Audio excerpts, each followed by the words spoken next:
Hey guys, Aaron Cybertron Zhang here, and today I'm bringing you the third analysis in my Pokemon VGC 2014 individual Pokemon analysis series, where I talk about basically one Pokemon and how it works in VGC 2014 doubles. Today's Pokemon is going to be Garchomp, a highly requested one from you guys. I'm not really going to be talking about Mega Garchomp at all because it hasn't been very viable in VGC, and I haven't really seen it used to good effect, so this is just going to be about the main one, but there's still a lot to talk about, so let's get right into it. As always, the first thing we always look at is the base stats. Garchomp has some really incredible base stats, an overall total of 600. 108 HP, 130 attack, 95 defense, 80 special attack, 85 special defense, and 102 speed. First thing you want to look at is the speed. With 102 base speed, it outspeeds a lot of common Pokemon like Timid Charizard Y and Jolly Mega Kangaskhan, which is very important. Especially Charizard, because one reason why Garchomp's so used is because of getting that one-hit KO on Charizard. But I'll talk about that later. Of course, you also have some incredible bulk with 108 HP, 95 defense, and 85 special defense for a Pokemon that doesn't really, aim to actually survive many attacks and tries to dish out hits. So the natural bulk is really nice. So why Garchomp? Garchomp, first of all, is the most used Pokemon currently in VGC 2014, and you can see the statistics either from the Battle Spot Season 2 and Winter Regionals. Winter Regionals top cut, of course. Garchomp was the most frequent Pokemon, and in Battle Spot Season 2, which just ended, Garchomp was also the most frequent Pokemon. Garchomp outspeeds most Pokemon in VGC 2014, and as you probably know, speed is very important in VGC. Outspeeding other Pokemon, is just very important, and when you're fast as Garchomp is, it's just good because you're moving first pretty much almost all the time. Garchomp also has some excellent move coverage with Earthquake, Rock Slide, and Dragon Claw, and a diverse move pool. It has good damage output, not enough to one-hit KO most things, but can dish out some really solid damage, and the next is actually the fact that Garchomp can actually one-hit KO Pokemon like Talonflame and Charizard, which are both very common in the format, and especially can outspeed Charizard, and Garchomp can also take a hit from Talonflame, Choice Band or not. It also has good relative bulk, as I mentioned earlier, and it's easy to fit onto any team. The typical Garchomp build you'll see today has the typical spread of Jolly with 4 HP, 252 attack, and 252 speed. You almost always run Rough Skin over Sandville. Sandville was way more common in previous years, but Tyranitar's not as common anymore, especially in 2013 where almost every team basically had a Tyranitar, or at least you'd see one or two Tyranitars throughout the tournament. Now Rough Skin gives you a lot better viability, especially against so many physical attacks like other Dragon Claws, Kangaskhan especially, Talonflame, etc. Almost all Garchomps today are also built to be fast sweepers in the format. Jolly, of course, is the most dominant nature. The very bulky ones will run Admit, but it's really those two natures. Rocky Helmet, Lumberry, Focus Sash, Life Orb, Leftovers, Expert Belt, and occasionally Choice Band and Scarf are all common items I've seen work on it, so you actually have a lot of room for the items. The move pool. A typical moveset will have Dragon Claw, Rock Slide, Earthquake, and Protect, but I've seen some alternative moves, occasionally with Iron Head, Outrage, Stone Edge, Substitute, Swords Dance, and Fire Fang or Blast. The typical moveset is very common just because it works, that it's so standard, but it just, works in so many different situations. The other moves are really kind of situational, depending on what you want to do, but if you see a Garchomp, you should expect most of those moves in the typical moveset.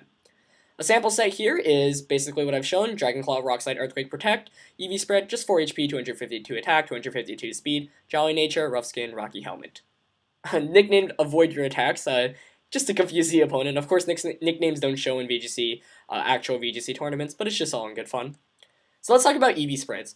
Garchomp is so effective at offense that it really likes to run the typical 4/252/252 spread, especially because it has a unique base 102 speed.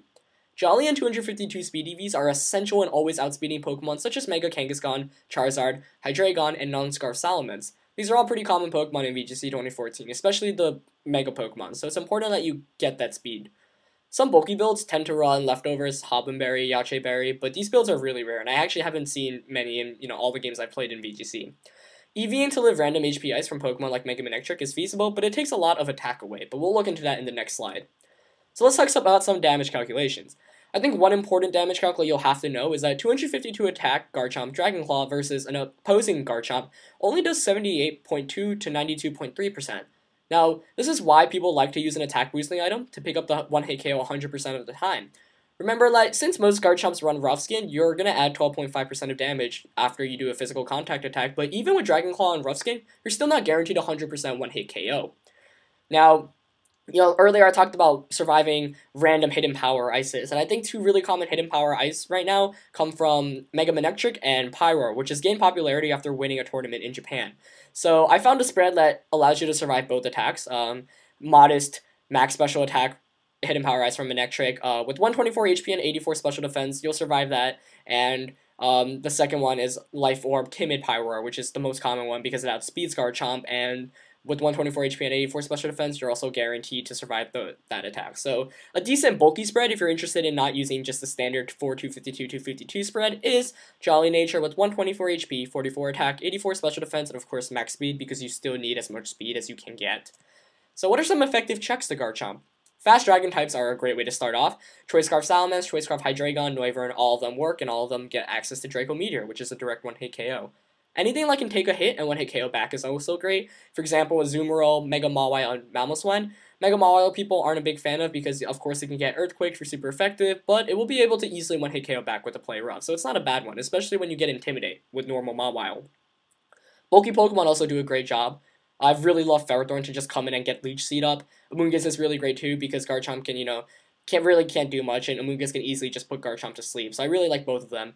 Amoonguss is really nice, especially too, because since Garchomp's going to move before you, when Amoonguss puts Garchomp to sleep, that means Garchomp's going to have to stay in for at least one turn of sleep or switch out. So you get a kind of get some breathing room with that. Random HP Ice attacks, as I earlier mentioned, are pretty good. Or just Icy, excuse me, not HP Ice. So there's HP Ice Pyro or HP Ice Manectric, Ice Beam Tyranitar. Ice Beam Tyranitar with Life Orb's my favorite personally. Of course, because Garchomp can actually be EV to survive HP Ices from the prior two. And Intimidate and Burn overall is just really good. Will-O-Wisp is one of my favorite moves to use on Garchomp. And Garchomp is strong, but once you cycle in Intimidates, even at -1, it just does not do nearly as much damage as it really could be. So Intimidate is very, very good, and that's why I like having it on most of my teams. So in conclusion, Garchomp is the most common Pokemon in VGC 14 right now, and for good reason. You need to always make sure you have a way to stop it, or at least a couple of ways to stop it on your team. For example, as I mentioned, Intimidate, Burn, a faster Dragon. If you play in any VGC tournament, I'll guarantee you'll see at least one Garchomp, so prepare for it. I think scouting for Garchomp's item is really important in trying to beat it too, because items allow it to do a lot. For example, some people like using the Expert Belt, Life Orb, or Choice Band to get the one-hit KO on opposing dragons. Other people like using Rocket Helmet to make sure like Kangaskhan, kind of just faints itself by hitting Garchomp. And of course, Lumberry is very common too. So make sure you know the item, or at least try to scout for it. Always assume the worst case scenario. That's what I like to do with items, but often, the opponent will reveal the item at some point in the game, so just be aware of that. Also, really be careful of the flinch factor. The flinch factor is a factor that most people don't really talk about, but it's one that's pretty important in VGC because, we often complain about luck and hacks in VGC and Pokemon in general, but you can control that to an extent. One reason why Garchomp and Rockslide in general is just so good is because with Rockslide, you have a 30% chance of flinching either Pokemon in doubles, and when you add those two percentages up, not including its accuracy, that's a 51% chance of flinching either Pokemon. So you basically have a very good shot of flinching at least one Pokemon every turn with Garchomp when you use Rockslide, so really be careful of that. Of course, earlier I mentioned slow Pokemon like Azumarill and Mamoswine are good. Mamoswine I like especially because it actually gets Ice Shard. But for example, Azumarill is slower than Garchomp, and while it's pretty bulky, you always have to be careful. Like Garchomp can just, spam flinches. So make sure that you can still win the game even if you get flinched at any given point. Overall, I think Garchomp's really good, but it really picks up one-hit KO, so you can really use this to your advantage. Anyway, that's a pretty simple description of Garchomp in VGC 14. I think it's one of the most simple Pokemon to use, but it's also so effective just because it gives you coverage on everything. Low damage output's really, the worst part about it, but, with such good typing and such a good move pool, you can really do anything with it. Anyway, let me know what you guys thought about this video. Of course, give me any constructive criticism or feedback, as always. Let's aim for 400 likes this time, since the Tyranitar one reached 400 likes, and if you do, I'll, bring out another one this weekend. If not, I'll just try to do it whenever I can, because these do take a bit longer than normal. Anyway, thanks for watching, guys, and I'll see you next time. Peace.